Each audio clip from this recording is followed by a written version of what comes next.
Good morning, everyone. Good morning. John says the official time to start is 10 o'clock. So please rise for the Pledge of Allegiance. I pledge allegiance to the flag of the United States of America and to the republic for which it stands, one nation, under God, indivisible, with liberty and justice for all. Thanks for coming up today. At least it's not raining yet. And that way, got a nice crowd for a day, especially in the summertime. We've got all the vacations and stuff. So we're excited for the crowd. I want to pass the attendance sheet around. Please sign if you would. That way you got verification that you were here when the bank got robbed and you're okay. So we try to take care of our members real good. Okay, we have the reading of the minutes.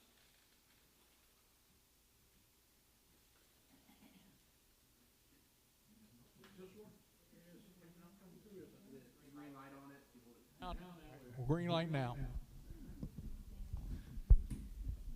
There you go. He knows just exactly how tall I am, I think. These are the minutes from the May meeting. President Neil Wester called the meeting to order with a pledge to our flag. The Secretary's report was read and approved.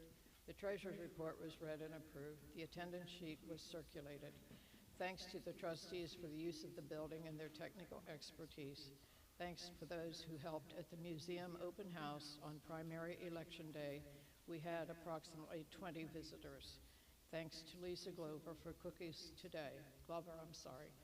The Macedonia Strawberry Festival will be on June 6th from 4:30 to 7:30. The Shandon Strawberry Festival will be on June 13th from 12 to 4. Today, Joyce Levins Browning will present the life of Martha Washington. On June 20, Neil will present the people and events behind 1776.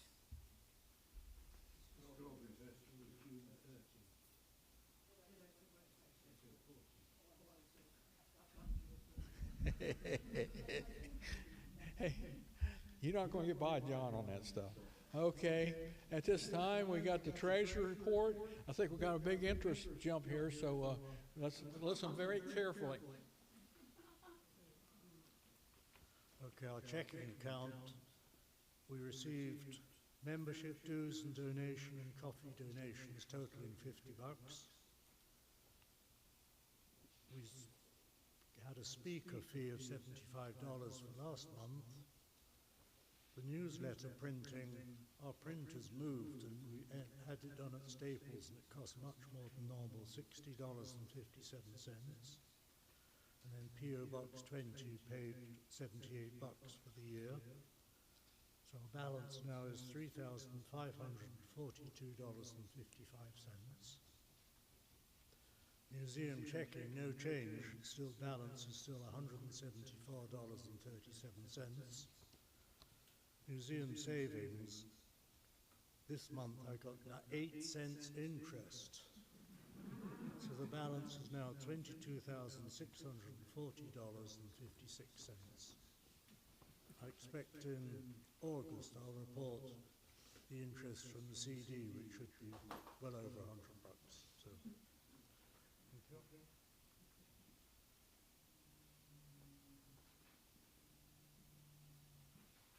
See, I told you there was some big money involved there. All right. As always, I've got plenty of thank yous to everybody. We had our open house last week, and we had a nice turnout and an interesting turnout. We had a couple of our guests that had not been there before, and they had great questions and some interesting things to tell us. And I think we had a good time for the 4 hours we was down there, and we had a good time. Again, are we set for cookies next month too? No. You need a volunteer. Yes. Oh, look at her back there. Okay. My name is Vicky. Okay, will you tell me your phone number before you leave, please? Thank you. Okay, we got another cookie for you. Good. All right. You can be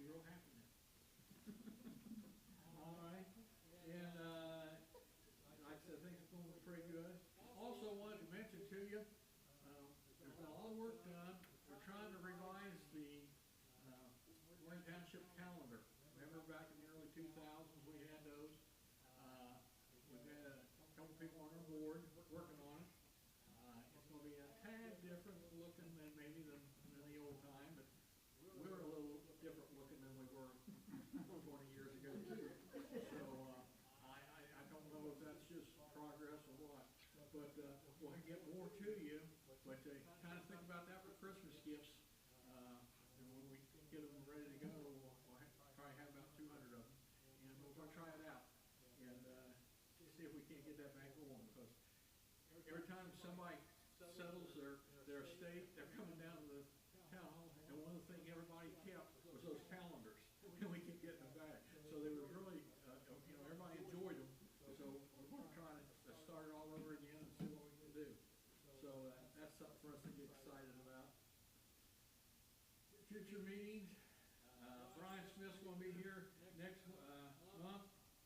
He's going to tell about summertime in Butler County.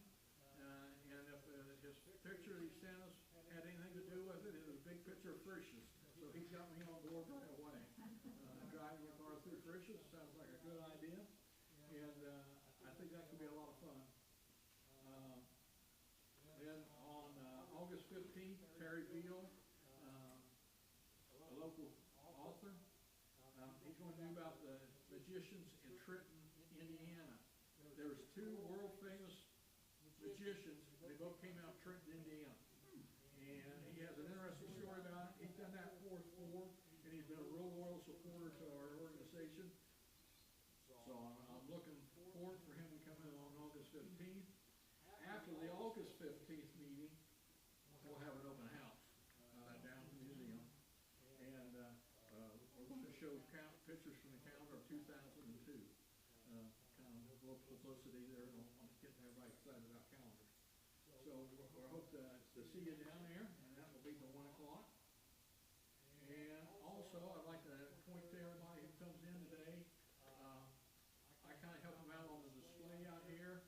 So for our 250th celebration, I got books and movies that kind of cover the entire scale of our history. Books and movies you might like to see, and I got that display out there for you, and might bring back some memories to you, and maybe encourage you to catch a movie or a book and go. And matter of fact, I might as well do that before I get my talk. 1776, which is a musical. To me, it says more about the Declaration of Independence. It is amazing. If you've never seen that movie, Turner Classic Movies usually shows it on Independence Day about midnight. Well, TiVo or whatever you call it, and see it later. But it is really entertaining, and so many things that got said, and so many of the problems they had to deal with. As a old teacher, I always have my kids see that movie, and when we talk about it, it is pretty good. The only thing is, it was a little racy sometimes. They got a few sexual ideas in there, so I had to watch it. I turned that part off for my kids, but I think most of you are old enough that you can see that. So take a look at it, and that's my little publicity stunt about that. Okay, anything else that we need to say during the regular meeting? If not, it should be introduced. Okay, and Neil's gonna be our speaker. my technician is ready to go. And just to give you a little whereabouts, if there is a nut about 1776 and the American Revolution, you're probably looking at it. It's been a big part of my life. I was a history teacher. My kids that had me at school will tell you, to me, that was the beginning of a dream. What happened to this country back there, I don't know if it could ever happen before or after that. The right people were at the right time. I've been around. I've studied the Constitution. I've been to all 50 states, and I've been back to Washington 20-some times, Philadelphia. I'm really enthusiastic about it. I walk the walk, I talk the talk, and on one of my trips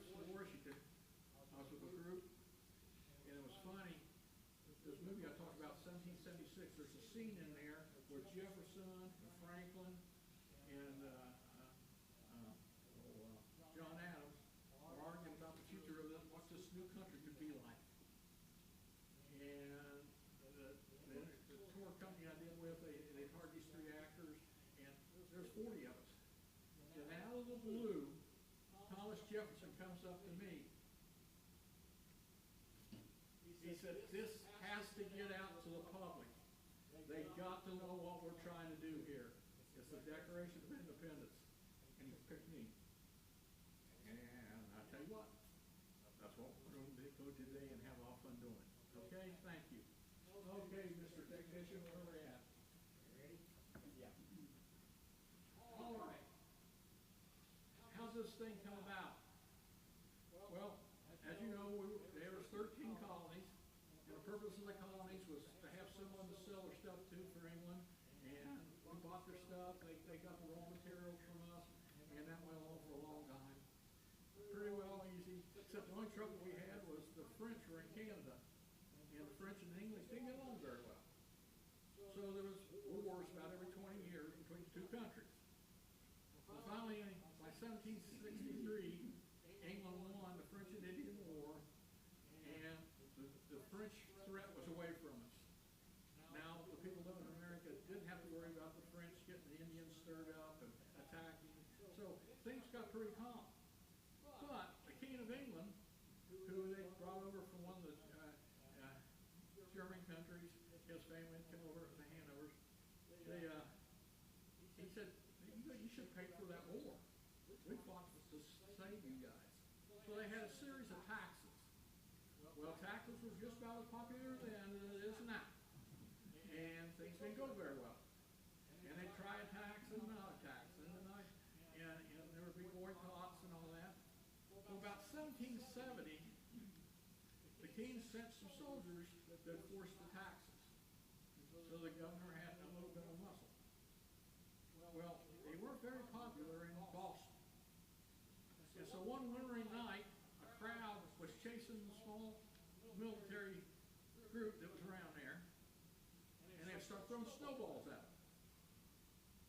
Well, that's bad enough. But our patriots, we were a little bit sneakier than that. We put glass and pebbles inside our snowballs. So when you got hit good.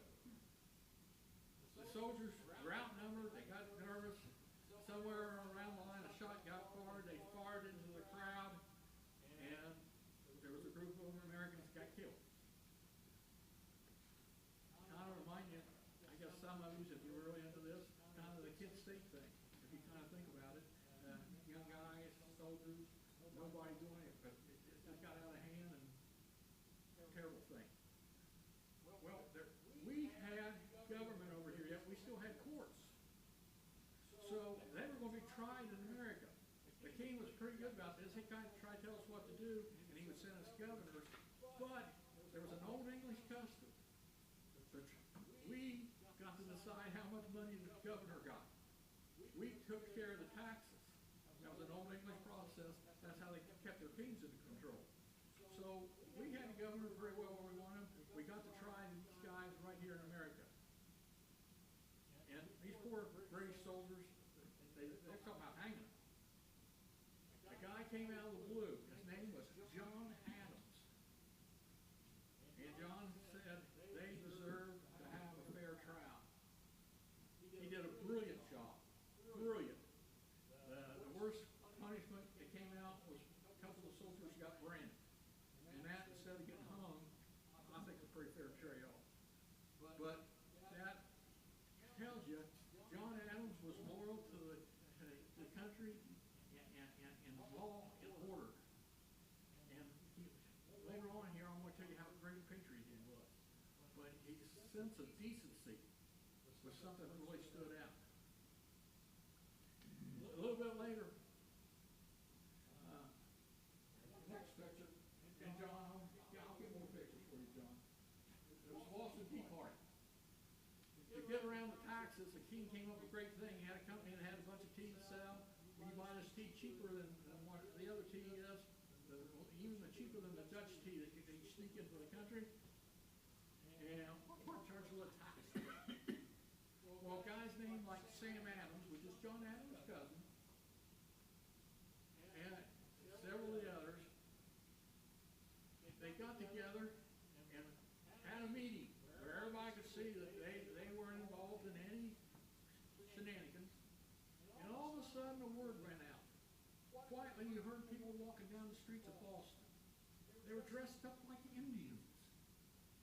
They went straight up to the boat, and it was pretty well rehearsed because somebody talked to the captain, and if you give us the keys to your ship so we can throw this tea out, we won't hurt your ship. So the captain says, here's the keys. And all this tea went into Boston Harbor. Well, this outraged the government in England. So they sent soldiers to enforce the law that is rebel-rousing New England. And it was going to close the harbor at Boston. Matter of fact, an American was over there representing Americans at the time, a business agent. His name? Ben Franklin. The colonies had sent him over. He was world known for being an inventor and a writer. And the British says, well, what do you think is going to happen when we send these people over there to fight this war?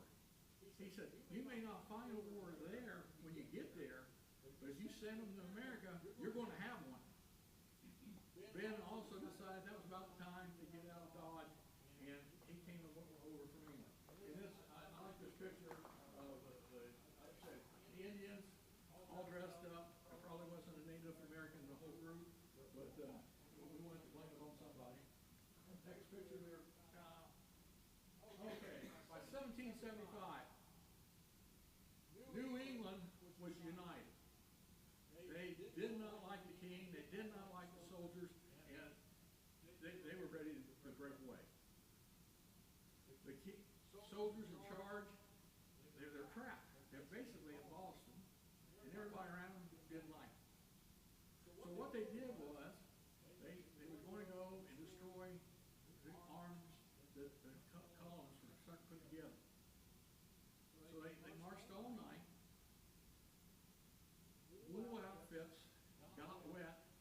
The sun was beaten down. By the time they got to Concord, they had to feel really good because if you ever wore wool, it gets wet, it smells, it starts to shrink. So they're kind of bad. They went to arrest Sam Adams, and while they were there, they met on the greens, and both sides lined up the way they used to fight in those days. And they were told by the Americans, we don't want to fight, but if there's a fight to be, let it begin here. Somebody fired a shot out of nowhere. Both sides went, and the Americans did a very intelligent thing. We retreated and ran like hell. Outnumbered, trained soldiers. So that was at Lexington. So on up to the Concord Bridge, where they also had supplies. They go marching. The Americans re-rallied. They blocked the bridge. You're not going to come across now. We were ready for you. The British fired. We retreated. However, now it's getting late in the afternoon. They have to go back to Boston. And the shot that was heard around the world took place. Behind every tree, every rock, people were firing their guns at the British. By the time they got to Boston, the British were in a dead run. They had lost a lot more men than they had thought. They were in trouble because they had roused the patriots. And these Minutemen, got that picture here? Okay, let's just move to Butler Hill. The Minutemen, and they were known as Minute because they were like our volunteer firemen. When the news went out, they grabbed their guns and off they went. Well, they surrounded the British at Bunker Hill. Now, Bunker Hill was here, and actually it was Breed's Hill. The British could never get anything right. They called it Bunker Hill, but that's another story. So they charged up the hill. 3 times we sent them back down the ground. Charging back. Trouble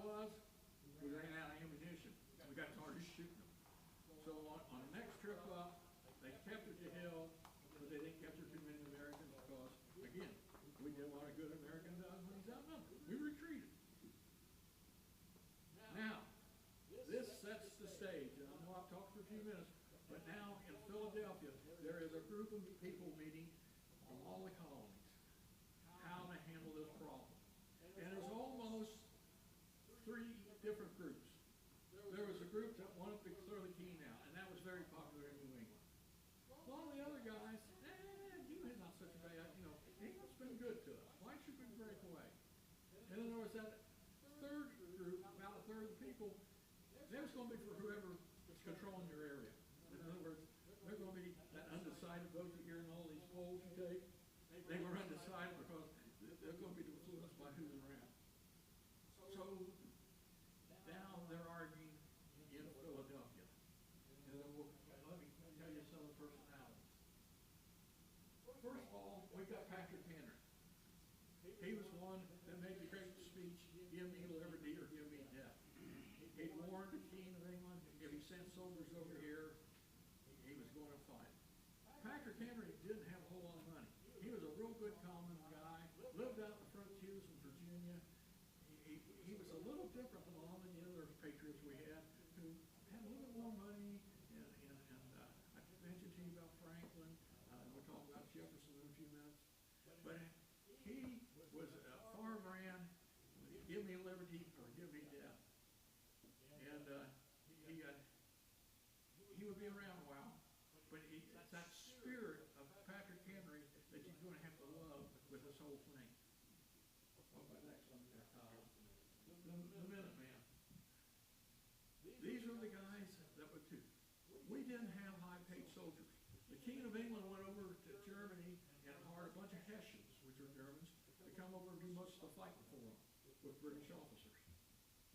Our army was made up mainly of the volunteer fireman type guys, the militia, the Minutemen. Not well dressed. Could argue about his rifle. We had invented the far rifle. Our rifles shot farther than the British muskets did. The British, they would line up and all fire at the same time. And for the baseball guys, it was like trying to hit knuckleballs. It would just come, work out. We had a smooth barrel. We could shoot a little bit farther, and we could be a lot more accurate. And we always hide behind trees and stone walls like they did up in New England on the shot heard around the world. We're pretty daggone good. So the militiamen versus how could they possibly expect to win? The chances, boy, if you had sports betting back then, we'd be in bad shape. But we went ahead, and there was people that could see this dream coming true. What's my next one there? Thomas Paine. While over in England, Ben Franklin ran across this young man. Maybe I still got it in here. No, I brought the book. He wrote a book called Common Sense. Great title. Could use one of those today. Common Sense said, why are you letting a guy over in England, he doesn't even really speak English very well, he speaks more German than he does English, trying to run England's country when we're over here, we fought the Indians, we've taken this wilderness and made it into a huge country. Why are we listening to this guy? And Thomas Paine did a wonderful job. Matter of fact, here's one of the quotes out there. From the east to the west blows the trumpets to arms. Through the land let the sound of it flee. Let the far and the near all unite with a cheer and the defense of our liberty tree. And in Boston there was a tree that they would go to after the protest, and they'd hang their lanterns on that tree. That was the liberty tree. And that became a symbol to the patriots that there's a tree for liberty. That word liberty, just think of it. Freedom. And freedom doesn't come free. And people were catching that just like he was catching the measles. It was spreading. It was an idea. Who would would think a bunch of, we was all immigrants in this country. We all got kicked out of England. Our ancestors had come over for religious reasons or because their birthrights and this and that. They came over here to get started. We had people from all races, all colors. German, Swiss. You know one thing that a lot of you may not know? Pennsylvania, after the Revolutionary War, had a huge population of Hessians, Germans, who had come over here to fight us, and after the war was over, they came over here and married us. They fell in love with this idea of freedom. And and right around Valley Forge area, if you ever go back and study in the libraries, they had a huge Hessian population. New Jersey, Pennsylvania. Okay, these soldiers didn't go back to England. They kind of liked the idea over here. Now, here's one of my favorite guys, Richard Henry Lee. His family was probably one of the richest families in the country. Their Lees were all over the place. But Richard Henry Lee was the one who said, it's time. Now, get the picture, if you can put the picture of the the colonies. Massachusetts and New England, okay, they're mad at the king. The rest is kind of slow, except for Virginia. Virginia's got a lot of patriots. Richard Henry Lee is definitely one of them. So is Patrick Henry. Why? Because Virginia also was one of the oldest colonies. They also had a great civil government at Williamsburg. They had solved their own problems for years. Now some guy over on the other side of the ocean is telling us what to do. We don't like it. So at the Congress, Richard Henry Lee introduced that we have by rights, we should be a free and independent country, and he declared that we needed to break away. Now there's a little bit of a problem. We knew that we almost had to be unanimous in our vote in Congress. We couldn't have half the states voting one way or the other because it just wasn't going to work that way. So we had to stall for time. Somebody came up with a brilliant idea, but we got to write the reasons of why we're going to do this. Thus, the Declaration of Independence. Ben Franklin was on the committee. Ben was a great, interesting guy. Great guy. Loved to go parties, too. He's a partier. But he's one of the most intelligent people in the country. Thomas Jefferson. Very young man for the rest of the Congress. Red hair. Had a beautiful wife. But they said, we need you to help write it. John Adams from New England. Boston. They put him on the committee. And if you see the show 1776, it can't come from me because I'm strongly disliked because he was always agitating. He was really fervent that we got this right down and break away. So for 3 weeks, they wrote and they got people one by one and was convincing them why the right idea was to declare independence. Also, another brilliant move that John Adams came up with, you got New Englanders kicking the king pretty good up there, but we got to unite them with leadership. So you look around Congress and see what you got, and there's a guy sitting in there with a military uniform and a hat and all kind of medals. That looks like a guy we might be able to send up to New England. So they said, George, will you go up? George is great. Now, there wasn't probably anyone loyal to England in the French and Indian Wars. He had led an army over there. He built Fort Necessity. He had attacked the French army when there was a time of peace and started a war. His batting average wasn't real good in the French and Indian War. But he had gotten military leadership. He'd wanted to become an officer in the English army. They turned him down. Now, he had a lot of wealth. He married well, as Martha told you here last month. Things were looking good. We sent George up there on his white horse, and sent him to New England and said, you will lead the American troops. Good idea. Politically now, Virginia's behind you now too. I doubt if you had a George, we can go back to, You're doing better than I am. John is next. Yeah, John Hancock. He's buddy Sam Adams, one of the richest merchants in Boston. John lost almost everything he owned in the American Revolution. He picked up a lot of things out of his pocket and paid for it. But when it came time to sign the Declaration of Independence, he put his name first in real big writing so the king didn't have to put his glasses on to see it. Talk about guts, because that's going to get you hung if you lose. But the passion that these people had, and the lack of really what it might cost him personally, is unbelievable. I mean, George was away from Martha for 6 years during the Revolution. And of course, there could be some argument, maybe she was happy with that, I don't know. But she usually catch up with him in the wintertime, as Martha told you last month. George is also a partier.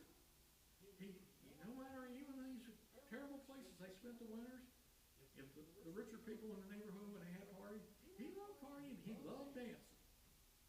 And if Martha wasn't there, then he'd dance with somebody else. But George, again, was made a leader. This man's leadership is unbelievable. This man was willing to have everything in the world and give it away if it's what it took to get the job done. And he was about 6 foot. There's a lot of argument about how tall he was. Somewhere around 6'1" to 6'3", which is really tall in those days. People looked up to him. He was strong. He liked to take walnuts and squeeze them in his hand and crack them. Now, I don't know about you guys. I used to use them tools, to try to crack them, but still didn't break them. He just, think about the walnut. So, this is the type of man, physically strong, fairly well educated, but he had faith of this liberty, this idea of liberty just kept coming up. Okay. This one I have to do for my grandkids. Anyone ever see the TV series West Wing? Yes. That told about the president? Well, the Bartlett that was in the West Wing was supposed to be related to Josiah. He was a New Hampshire representative. He was a doctor. He was a lawyer. Nothing that outstanding. But, again, represent the common guy. He made stuff. He worked. And also, my grandkids on his other side were related to him. So I had to do this one to throw that in case I get checked out by my family. So the grandkids, there's a good-looking guy. Charlotte, for sure. Okay, John Adams. I love John Adams. He's a patriot to the end. Good looks wasn't blessed on the boy. Not the balding thing. Little short brown guy. Probably the most religious of all our founding fathers. He was a churchgoer every week and was very strong. And one of the things I love, I got it down here, is Abigail sent him a letter. See that third quote down there? In the new code of laws, which I suppose it will be necessary for you to make, I desire you remember the ladies and be more generous and favorable to them than your ancestors. Do not put such unlimited powers into the hands of the husbands. Remember, all men would be tyrants if they could. If particularly care and attention is not paid to the ladies, we are determined to foment a rebellion and will not hold ourselves bound by any laws in which we have no voice or representation. Abigail Adams. My golly, that's a woman for you. There are not many of them in there, and he was lucky to have it. Unfortunately, I didn't put his response was, basically paraphrase, "Are you crazy?" But if you ever get to read any of the letters between the two, very, very close relationship. And she did have a great deal of influence on John Adams. And again, even from the women that didn't come right away, but there's that thing, if we don't have a say in the government, then how do you expect the government to work? It's that constant thing that just kept coming up over and over again. What we got next? George, we began the state route as a plan of growth to err as nature, to recite his glory. But can you believe he didn't know why they picked him to be the leader, even though he was the only guy sitting there in the military outfit? It's like the kid when we picked the baseball teams, and the guy showed up with his ball cap and his glove and said, "Pick me first, coach, pick me first." I got the glove. I can play. Well, George was there, and he was brilliant. And George's own methods was kind of interesting. I told you about it. He was a socializer. He could deal with the rich people and dance around and all that. But he surrounded himself with young talent. A man named Alexander Hamilton became one of his, he had been an orphan and come in and he had a pretty good education. He did that along with Alexander. Also a guy named Lafayette from France. He followed George around. He thought George was, the second coming.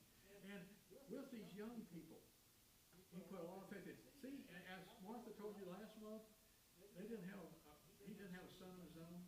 So he had this big heart for these young guys that were trying to make their way in life.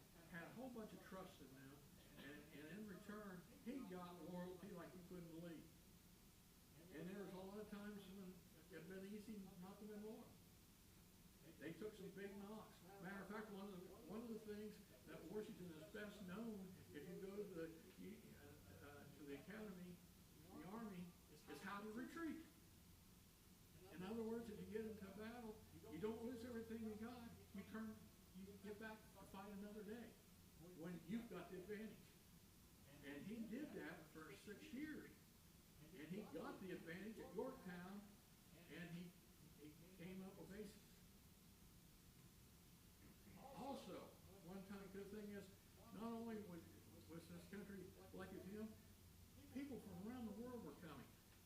Franklin had recruited a guy out in Europe named Van Steuben. He might be German. He came over and he had all these medals. "I could train your soldiers, Mr. Washington." So at Valley Forge, while they were freezing to death, Von Steuben was marching his guys up and down the road and learned how to fight military style that was being fought in those days. And we came out of Valley Forge a much more united, much more organized army. And again, so now I've mentioned to you about Lafayette, I told you about Thomas Paine, I told you about Von Steuben. This was a world event. If we had TV news back in those days, we'd be on the news every night. Because this is something that this not happened. Common, ordinary people, the rich and the farmers, and going together and fighting England. Because England was top dog at the time. Greatest navy in the world. That stretched around the world, their empire. And we were taking them on. And it was one thing that kept these guys going day after day. That word liberty. That word freedom. And also, when Jefferson they read the Jefferson Garden. And they made some changes to Jefferson's original plan because you couldn't get everybody to agree on everything. But notice the words it starts out. We the people. Not we the rich. Not we the people, descendants from England. Yet as we. The people have the right to form a government. And then they make a list of all the things the king had done wrong. But the brilliance of getting everyone united under one idea of freedom and liberty. That's it. Now, after the war, did very well. They make money. There was a lot of them, Morses and out of Philadelphia. They were bankers. They lost everything they got because they supported the war and spent all their money. But they never felt like they got shortchanged because they gave birth to the nation. And one of the great things, if you read about Ben Franklin, he was real mad when they was talking about the future of this country. And Jefferson kind of thought the national bird was supposed to be a dove, peace, and love, and all that. And John Adams wanted the eagle, strong, brave. Franklin wanted the turkey. Well, let's think about it. And he defended the turkey. It was from America. It wasn't from a foreign country. It's strong. It's big. Yeah, fight like heck when it needs to. He thought it should be the turkey. And if you've ever seen a turkey go through somebody's window, they make great cannonballs. I mean, they just went the turkey. Well, he lost out on that one. The eagle won out. But like I said, it's the same idea and the logic that we use on stuff. It's brilliant. And where in our country's history do we get so many people at one time that had common sense? They were willing to sacrifice. They were willing to work together. And they broke away. And even after we broke away from England, it took us another 6 years to come up with the Constitution because we just couldn't agree on everything. And I know some of the Founding Fathers take a big hit because they owned slaves on their plantation. Well, I want to tell you something. Economically, that was an accepted practice at the time. But read George Washington's stuff. He made plans to free all the slaves at his death. He knew slavery was screwed up. It wasn't fair. It wasn't right. Thomas Jefferson, the same thing. And however, some laws kept their slaves from being freed at the time. They knew it was a problem. But it wasn't a thing to take care of. They could solve it at that time. It's still fighting. But Jefferson, Washington had strong. Ben Franklin started an anti-slave society in Philadelphia and was president for a long time of that society. So they knew there was problems. They knew there was things that was going to have to be addressed. Oh, and in case you fact check me, let me tell you, you will say at Mount Vernon, there were a lot of slaves that didn't get freed after George died. That's because they were Marthas.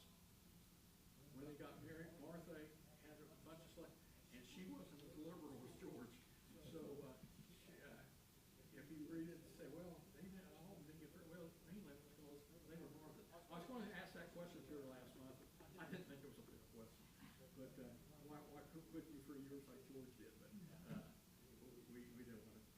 I want her to come back and talk to us again sometime. Okay, I think we'll come to the end here for you. Thomas Jefferson, you know a lot of things he said. How about that middle one? I have great confidence in the common sense of mankind again. Obviously, not living as this time age. He kind of just, you could reason things out. And he is so interesting too. Him and Franklin and Adams ended up in France trying to get the French on our side and everything. And Franklin and him like to hit the nightlife pretty good. John went crazy. He said, "Oh, well, we're going to go to hell." And it's not going to work. But Jefferson, great guy. Wife died way too young. Like I said, he did a lot of things, and we'll come to that in another minute. Go to the next one. There's Fort Ben. I don't know if Ben ever looked that good or not, but there's no game about pain. Words can show a man's wit, but action shows their meaning. Like I said, I think we've showcased all the guys about as much as we can. Here we go. Let's do another one. Okay, signing the Declaration. Oh, remember Bartlett I was telling you about? My grandkids are relative. You know who the second person to sign the Declaration of Independence was? Josiah Bartlett.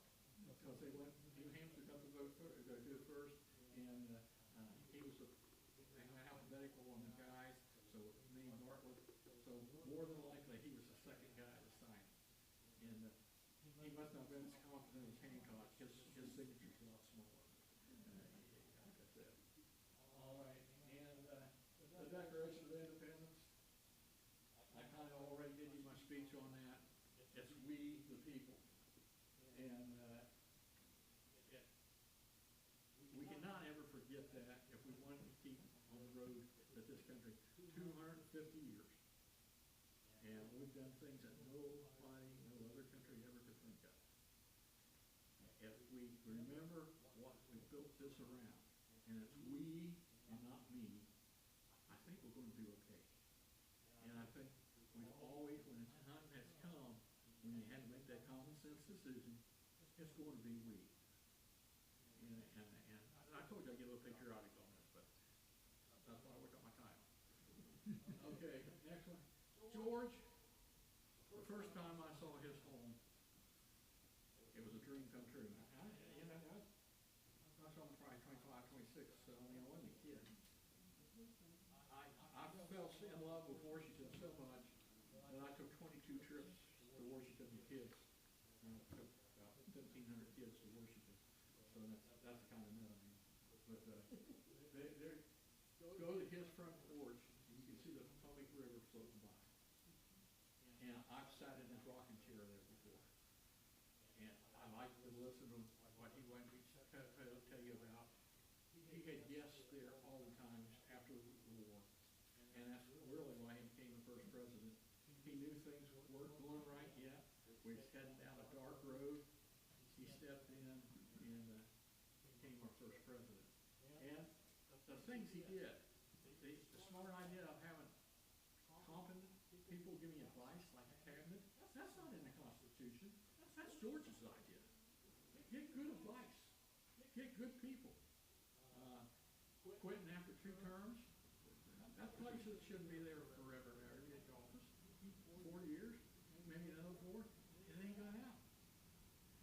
George was a very impressive person. Okay. Here's Ben. You've got to read his epitaph. The body of B. Franklin, printer, like the cover of an old book, its contents torn out, and stripped of its lettering and gilding, lies here, food full of worms, but the work shall not be lost, for it will be, as he believed, appear once more, in a new and more elegant edition, corrected and improved by the author. Isn't that something about faith? Ben knew that he'd lived a life, he'd done a lot of things, but there he is. And I've got to see that, and I've read it, and they have to come to believe there sometimes. It's so nice. Here's Thomas Jefferson. If you go to Monticello, Tom did a lot of great things. And look what 3 things he thought was the most important things he did in his life. The Declaration of Independence, which we're all happy about that. The American independence of the Statute of Virginia for religious freedom. In other words, his belief that all religions needed to be given the right to freedom. And then he was a follower of the University of Virginia. And if you get with a bunch of historians and they get arguing around about stuff, there's one big thing that he left off there that you would have thought been on the top 3. But you know. Well, president, and also, while he's president, the Louisiana Purchase, which doubled the size of the country. And he chose to leave that off. But he felt really good about these things. And it makes sense. If he knew Thomas Jefferson, he was a thinker. Sometimes the practitioner is not as good as your ideas are. But Thomas Jefferson, like I said, oh, and another thing he did, he gets a lot of credit for when he was over in Europe. He brought us over something that we still enjoy today. I know I do. Ice cream. And then he had a couple of slaves that taught how to make, and they had ice cream quite often. They would cut ice all winter long and put it down in the over there in storage, and then he had ice cream almost all summer. He liked ice cream. A guy can't be bad if you like ice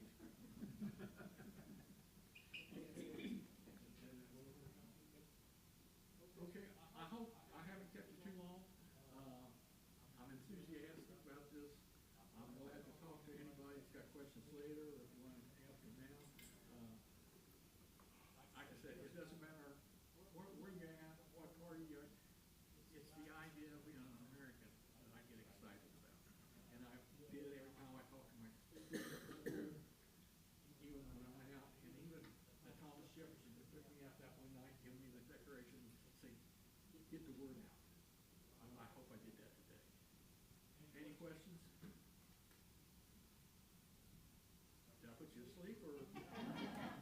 All right.